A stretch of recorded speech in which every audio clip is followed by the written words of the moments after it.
Jai Shri Mataji. Let us all bow down to Shri Mataji, raise our Mother Kundalini and put Bandhan.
Shri Ganesh Mantra.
Let us now listen to Shri Mataji's speech.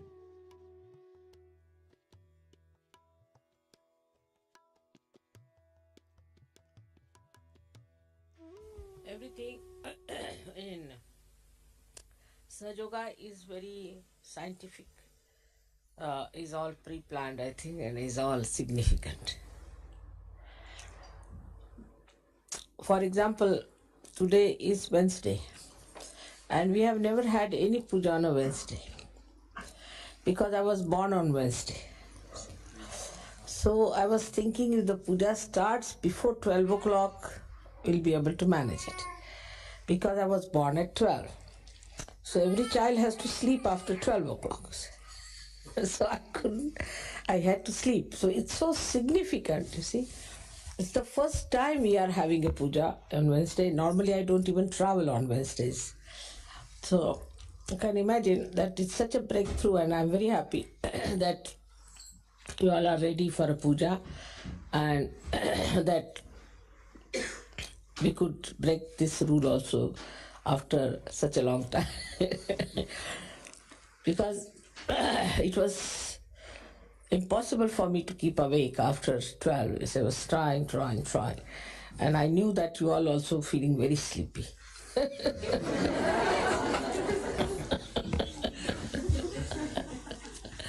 So it's so mutual and it's so simple. All right. So today we have gathered really remarkably in the really center of the Nabhi of the universe. And I don't know how far I can go with the description of this great country, which we call as Greece. Also, in the Puranas is described as Manipure Dvipe. The Manipur is the Nabhi Chakra, Manipur. And a Dvip means the island. Island of the Manipura stays the Athena. And there is a temple of Athena, all being described about her temple, about her jewelry, dress, and everything. So it's already in the Puranas described, this Athena. As I've told you before, Athena means the primordial mother. So now, one may say that why the primordial mother Adishakti should be on the Nabhi chakra of the universe. One may ask a question like that why she is placed on the Nabhi chakra. Because in the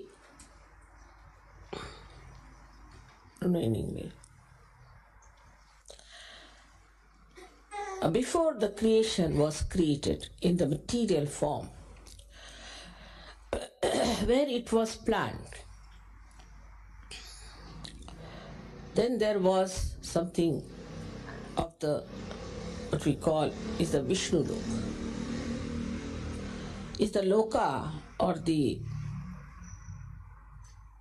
area where Vishnu ruled.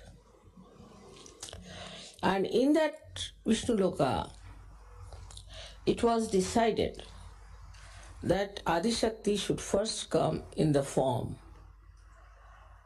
as a cow, and then she should descend in the area called as Gokul, which is Vishuddhi Chakra, first, and create vibrations there.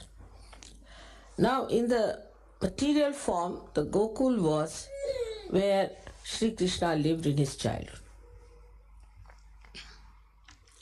So, in the material form, Athena itself lived in the material form. I'm not saying in the formation before. In this area to create the vibrations. So it is not only she was a goddess, but she lived in this area to create the vibrations for the Nabhi, to create the universal compassion and love and all her qualities. Now, as you know, every aspect of the goddess has different qualities. And as you can see that Mahakali has the aspect of comforting and Mahasaraswati is counseling. And the Mahalakshmi has got for the redemption, for the awakening. But the Adishakti's work is to unite everything, to integrate everything. And to integrate all those qualities, the Adishakti herself was in material form, came on this earth, in this part. And that's why they knew about Athena. But as it is, I don't know what are the stories they have. They must have some mythological stories about Athena, that she lived like this or whatever it was. And this is the where she created the Devaloka.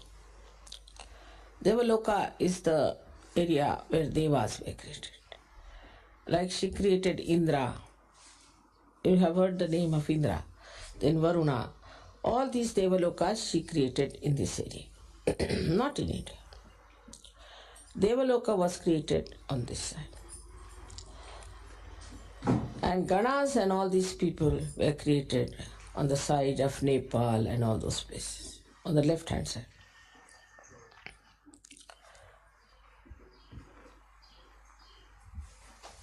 Now, unfortunately, after Socrates, who came here in such a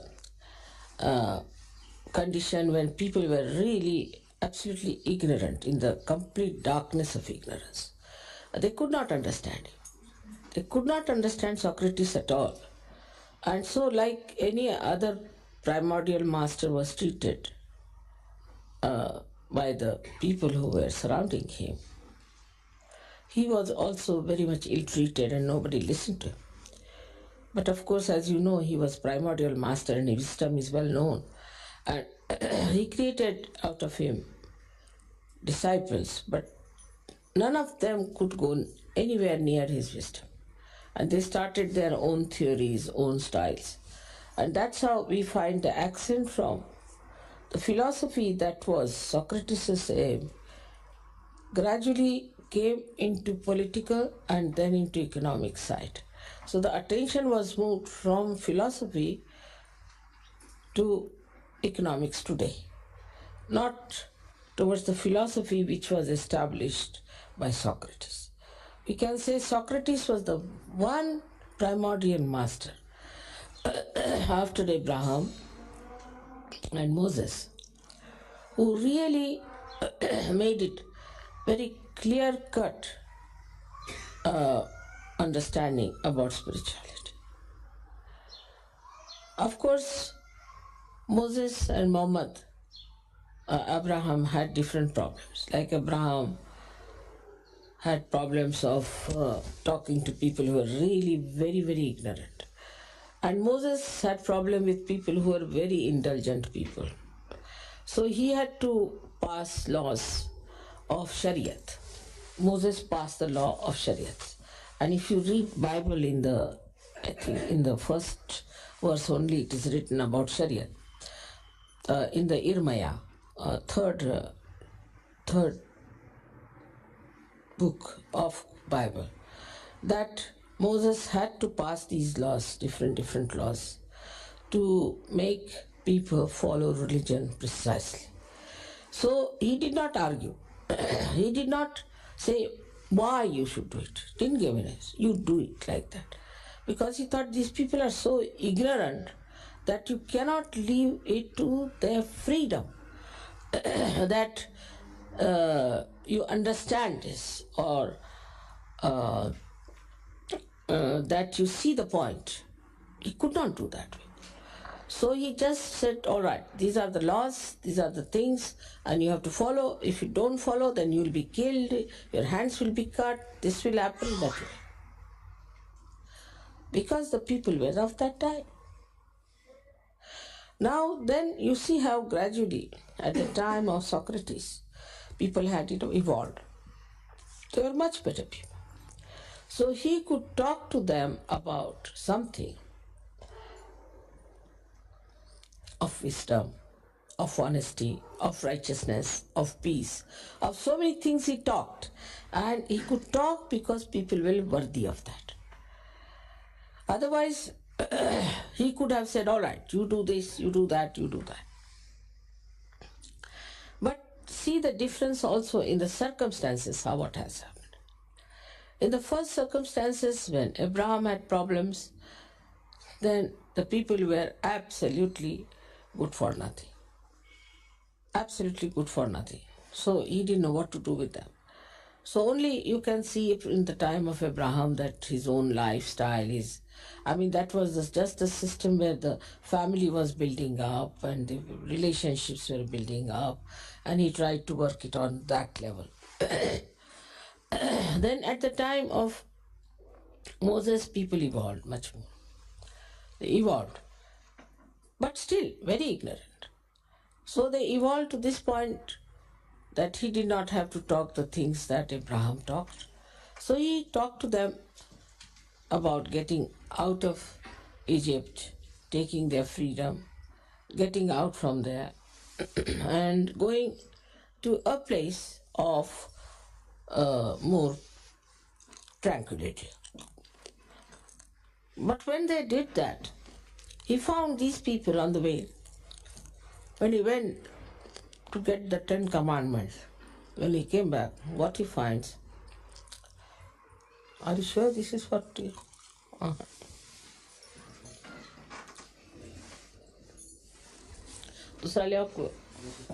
Must be somewhere. It's alright, it's upside down. I think people have issued this.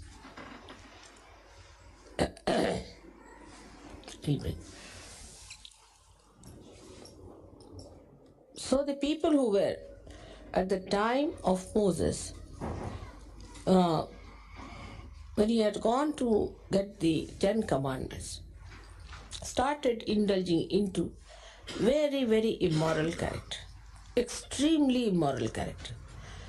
They were very immoral and were doing such horrible things that nobody can believe that anybody who tried to escape from the Egyptians were worse than the Egyptians themselves. So he gave this Shariat to them to change. Now then came the time when people were, despite all that, people were not so good, we can say, at the time of Christ. But they were not so immoral. They also could not understand Christ.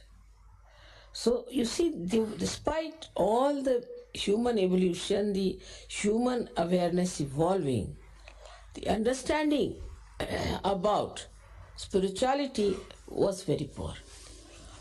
And you could not talk to them. Now you can also see the circumstances of things. When the circumstances are such, like at the time of, say, Moses, that people are extremely immoral, they are doing all kinds of bad things, they are not bothered about their own destruction. The incarnations had to move absolutely to the right because they were so left-sided.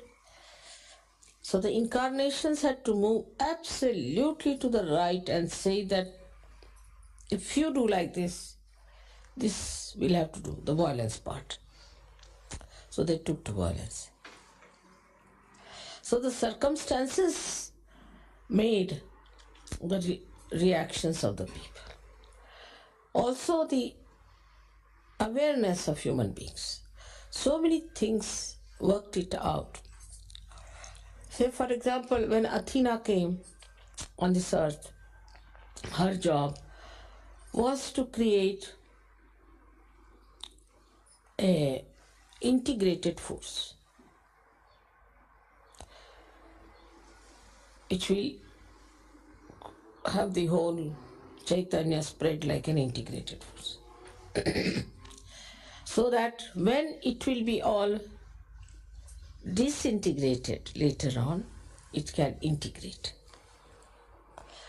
So the Greeks have a job, special job, is to integrate.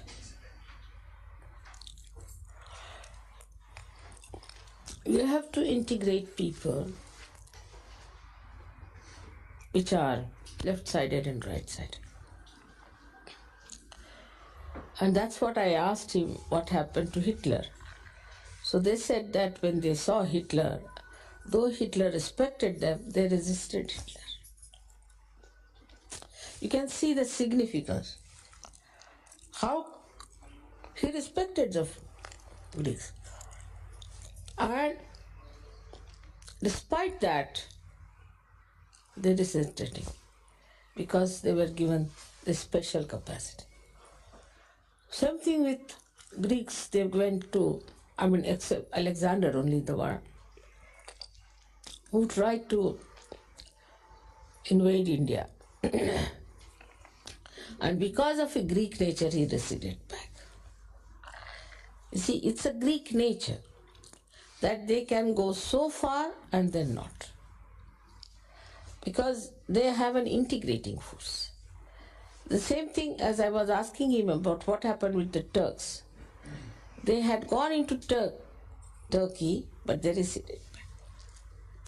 So this power of receding back and is the integrating power. By you integrate within yourself both the qualities of the left and right, and you balance it, and you see, no, that's all right. If you have to be in the center, we should go up to a point and come back. And this is a very basic quality of Greeks in every respect. If you take their shipping, they're very aggressive in shipping to begin with. Extremely aggressive people, and Greek ships were known for not maintaining at all. They were not very law-abiding. So they were never used to maintain their ships, you see. And always under trouble, the Greeks. That the shipping they were known to be, the Greeks are ships which are all falling off, you see, and rattling. So perhaps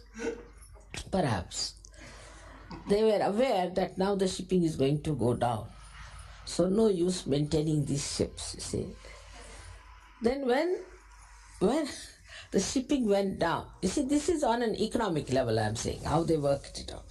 They sunk their ships and got the money out of insurance.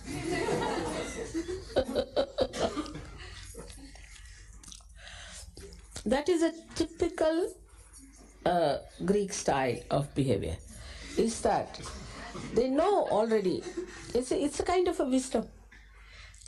They know that how far to go. Like we can see now, Onassis also married this mad woman, Kennedy's wife, because he must have realized that Kennedy never gave her any security, so he married her. All right. He married her up to a point. But most of his property went to his daughter, not to Mrs. Kennedy. This balance and this wisdom is a special Greek style of life. That's why you might say that they are not overdeveloped like Americans are. But now Americans are realized that they are idiots. But Greeks can never become idiots, whatever you may try. They are very sharp and very intelligent, but they know how far to go with everything. Or what is the reason for this? The Athena. So Athena is the one Adi Shakti, and she created Ganesha here. And the balance of the universe or all the dharmas is in the Nabhi Chakra. And so the people over here are very balanced. You can find them very in their language, in their styles, very deep. One may say because they are traditional people, they have long traditions. But Egypt had also long tradition. Of course, Egyptians are, in a way, wiser than all other Islamic countries. But not like Greeks. Not like Greeks. We have Chinese also who are very wise. And they are known to be people of deep understanding. But they are not like Indians. So what is lacking in all these people is the depth of awareness. Because though in China also Mother of Mercy came and she really bestowed blessings upon them, and China rose also afterwards into her own glory and became quite a good industrial, developed country, we can say, very powerful. But still, that kind of regimentation could not be borne, because after all, Mother Mercy was there. Do you know, you have one Mother Mercy to give, you given me, one, Kuan Yin, same thing, Kuan Yin, And she's the same thing called as Mother of Mercy. And the second one was given by Gregor recently. And you see what's happening in China now.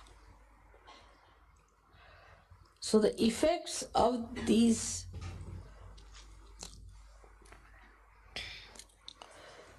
deities which existed in different countries at different times are felt only in Kali Yuga in the best way. Now you may say that why should Mother come last to Greece? Because now Athena is in the Sahasrara. So you have to go not in the Navi. So I had to bring Sahasrara here, isn't it? Sahasrara is the last chakra one has to achieve. So I thought that let Greeks grow up to the Sahasrara point. So we have to establish Sahasrara in Greece. And thus it's a very powerful work we have to do in Greece. Because actually at the time when Athena came here, it was not Sahasrara, it was Nabhi. Because she was actually on the Himalayas, came from the Himalayas. So now to bring Himalaya here, or to bring that purity in Greece is a tremendous task. And we have very few such yogis. But you see the reaction of the gentleman who came, and we have formidable job because of these orthodox, most unorthodox. They have no orthodoxy about anything. So we have a problem, big problem, how we'll establish here. The Devaloka was formed here, and Devas were here, they rule here, no doubt. But in the human awareness, they were brought down to the human level. Like Zeus was Parshurama. Parshurama, the one who was an incarnation to announce the advent of Sri Rama. And he came before Sri Ram, died also very much before Sri Ram. But they painted Zeus as a man who was a womanizer. So all gods were brought to the level of human beings, restored with all the weaknesses, see? Actually decorated with all the weaknesses, like that. And that is responsible for the downfall, because this part of the country is on the pattern of Devaloka, reflection of that. But this Devaloka is now, we see, has become just the opposite. Because deities have been brought down to such a low level, to such degrading level. Even the mythology also in India talks about them like this. Not to such an extent. Like Zeus they don't talk, but about Indra they talk. And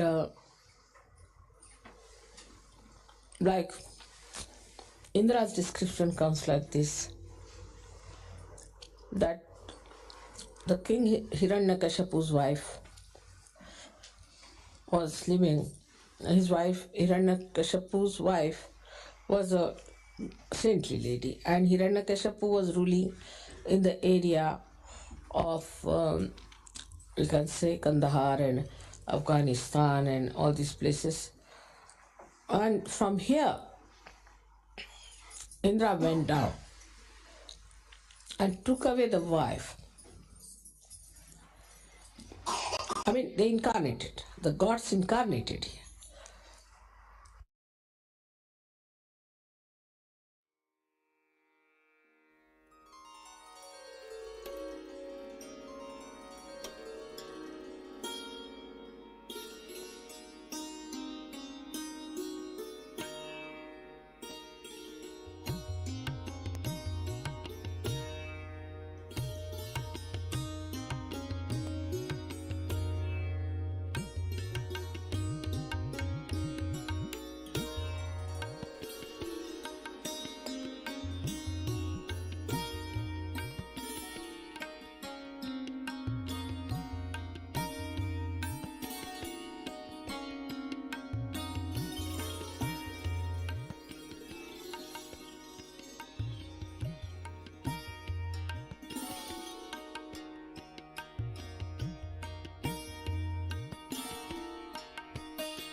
Mahamantras.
त्वमेव साक्षात्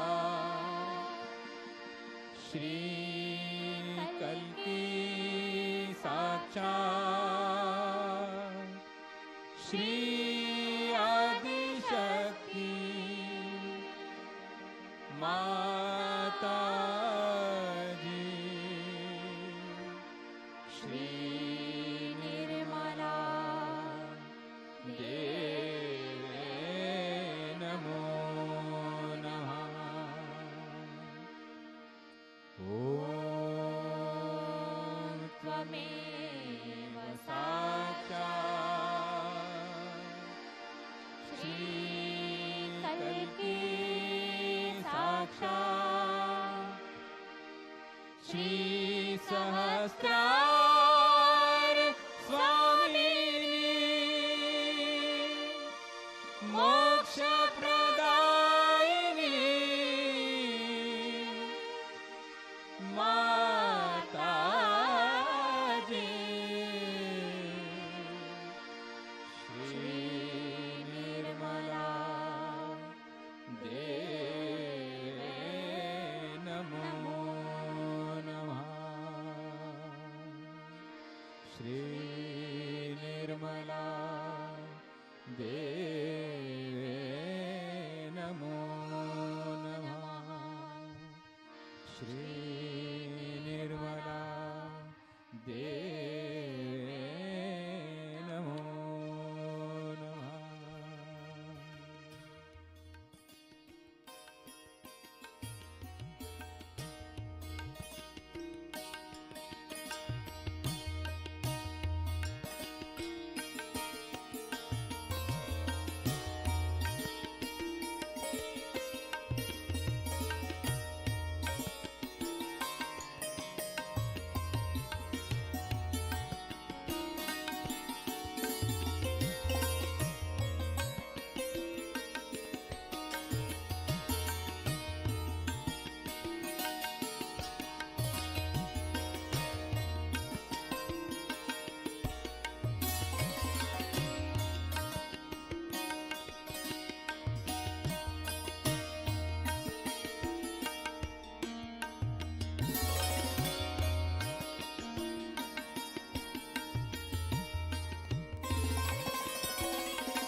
Thank you, Shri Mataji,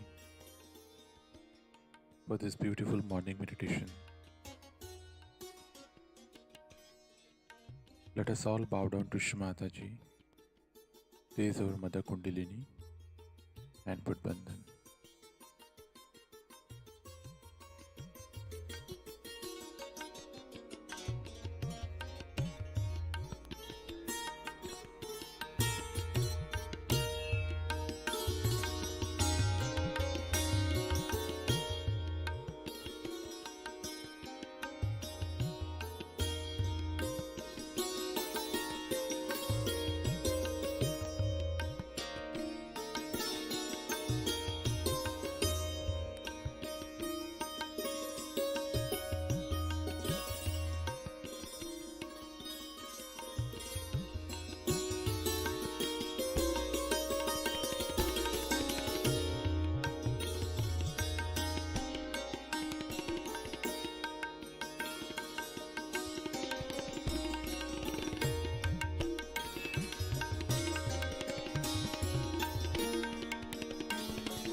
We will continue with our morning meditation tomorrow morning, same time. Jai Shri Mataji.